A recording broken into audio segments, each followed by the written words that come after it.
Hey, what's up everybody, Andrew here, and today we're taking a look at the new HP NV13T. This one features an all-new design that looks very slick. What really stands out the most are those low-profile bezels that look gorgeous. Now the base model starts at $879, but it can creep up to almost $2,000. Now the model we have here starts at $1099, so let's see if it's worth picking up. The top section of the lid is made out of aluminum and it looks and feels premium. The only section where it's plastic is towards the bottom. Here you can also access the internal components where you remove these 4 screws, and there's 2 more under these rubber flaps. Let's take a look at the internal components. Here goes your 6-cell 53.6 watt-hour battery pack, 256 NVMe SSD, 2 fan setup, wireless card. This model comes with 8GB of soldered onboard RAM, however you can custom configure it with 16 gigs. The port selection on here is great. You got your USB 3, headset microphone jack combo, USB Type-C 3.1, and a micro SD card slot. On the right side, you got an additional USB Type-C port and a USB 3 port. Keep in mind this laptop does not support Thunderbolt 3. And last but not least, your charging port. I'm really digging this refresh. The exterior is just a beauty to look at. The weight comes in at around 2.92 pounds, and its thickest point is about 0.55 inches. When you open up this laptop, there are 2 hinges that pushes against the table. They do this for 2 reasons. Number 1, better cooling, and number 2, better typing experience. With an aluminum lid and a metal chassis, there's very minimal display flex and keyboard flex. Overall, the HP NV13T is pretty rigid. The 13-inch 4K multi-touch panel is just drop dead gorgeous. It has excellent color accuracy, and the text and pictures all look crisp and sharp thanks to the 4K resolution of 3840 by 2160. The viewing angles on this IPS panel was superb. The only issue I had was the glossy reflective coating. It is extremely reflective, especially by bright windows. I don't know if this is a glass trackpad or not, but the surface feels smooth.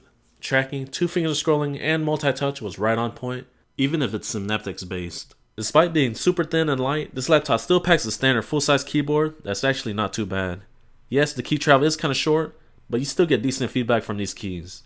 The speakers on here sound fantastic. There's 2 on the top and 2 towards the bottom, and they're powered by Bang & Olufsen. The sound quality is loud and crisp, and everything just sounds well balanced thanks to HP's 2nd generation audio boost.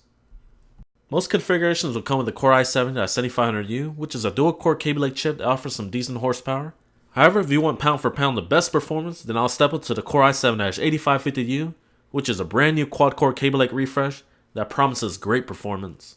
You do get an Intel HD Graphics 620, which isn't really meant for games, but you can run some games like CSGO on very low settings at 1600 by 900 and get an average around 50 to 60 frames per second. After 30 minutes of CSGO, here are the exterior temps. In the center, you're getting around 45 degrees Celsius, and towards the top, around 51 degrees Celsius. Overall, it can get pretty hot if you're playing some games or high CPU tasks. During light loads and idle, you can hardly hear these fans running, but when you're doing some high CPU work, you can hear it running, but it's not loud and bothersome.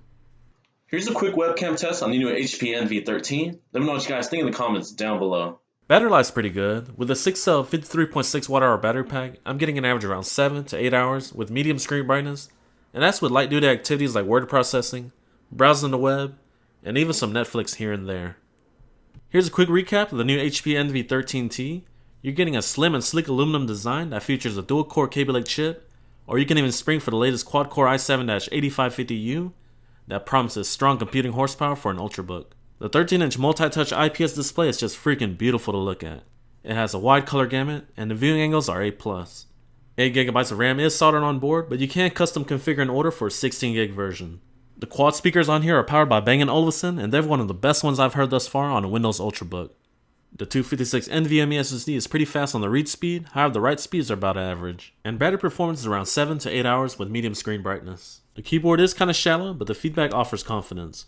Overall, the new HP NV13T is a great Ultrabook for school, and the form factor, design, and the ability to get a quad-core chip is just icing on the cake. Alright guys, this is about wraps my review on the new HP NV13T. Hope you guys enjoyed it, and if you did, please be sure to smack that like button, and don't forget to subscribe. Thank you guys for the continued support, and I'll catch you next time.